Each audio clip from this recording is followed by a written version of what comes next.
Bonjour les amis, soyez richement et vraiment bénis. Hier s'est tenue la marche pour Jésus 2025, samedi 24 mai 2025, dans une quinzaine de villes de France. Le succès a été fulgurant. Les marcheurs ont marché pour le Christ Jésus. Gloire à Dieu, gloire à son nom. Il fait tomber la pluie de l'arrière-saison.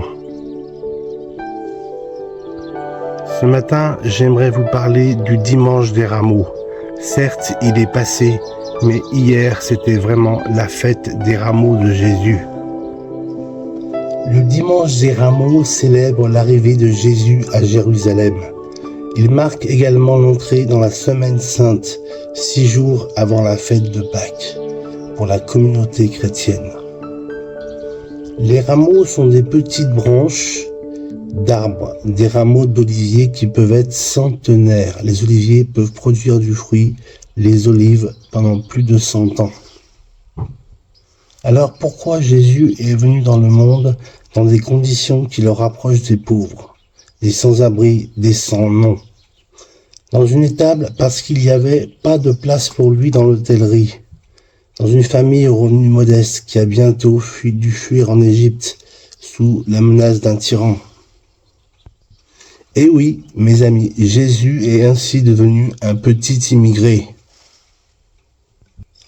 Le tyran dont parle la parole de Dieu est Hérode le Grand. Il règne au moment de la naissance de Jésus. Tyran, mégalomane et sanguinaire, il a fait massacrer des enfants innocents de Bethléem. Hérode Antipas est le fils d'Hérode le Grand. C'est le fameux recensement dont parle la parole de Dieu, la Bible. Mes amis, parlons de l'olivier. L'olivier franc, l'olivier sauvage. L'olivier, l'arbre, doit être soigneusement taillé pour produire des fruits. Pour qu'un olivier sauvage devienne franc et productif, son tronc principal doit être complètement coupé et une branche d'un olivier franc doit être greffée sur le tronc de l'olivier sauvage.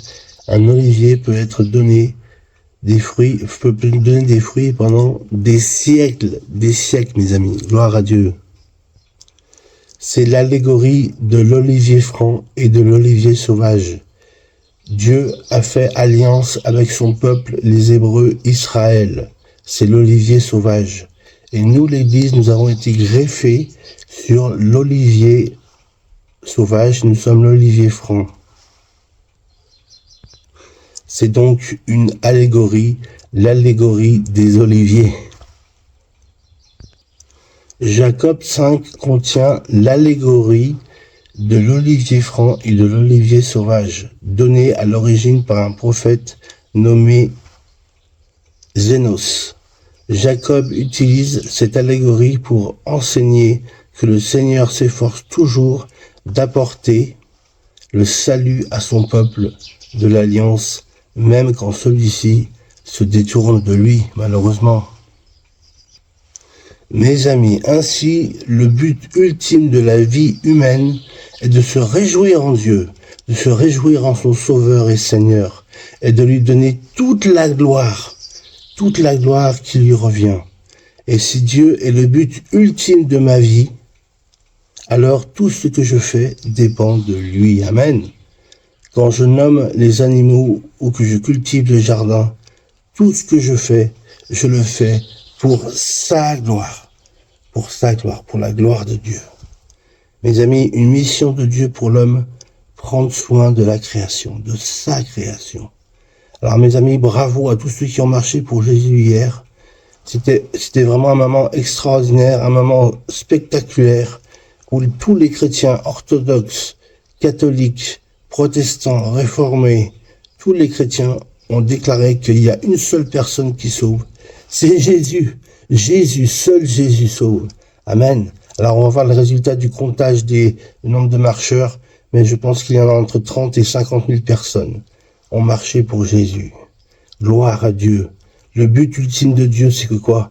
C'est que une âme qui devait être perdue soit sauvée. Dieu elle est aussi précieuse. Une âme pour Dieu, elle est tellement précieuse. Alors continuons à marcher avec Jésus. Marcher, marcher, marcher. Marcher dans la lumière. Oh, marche, marche, marche, marche, marche dans la lumière. Oh, marche, marche, marche, marche, marche dans la lumière. Oh, marche, marche, marche, marche, marche dans la lumière. Marche dans la lumière de Dieu. Marchez dans la lumière de Dieu, mes amis. Que Dieu vous bénisse. Amen. Repentez-vous de vos péchés. Faites-vous baptiser et Dieu pardonnera vos péchés. Comme Jésus a été baptisé par Jean le Baptiste, faites-vous baptiser. Amen.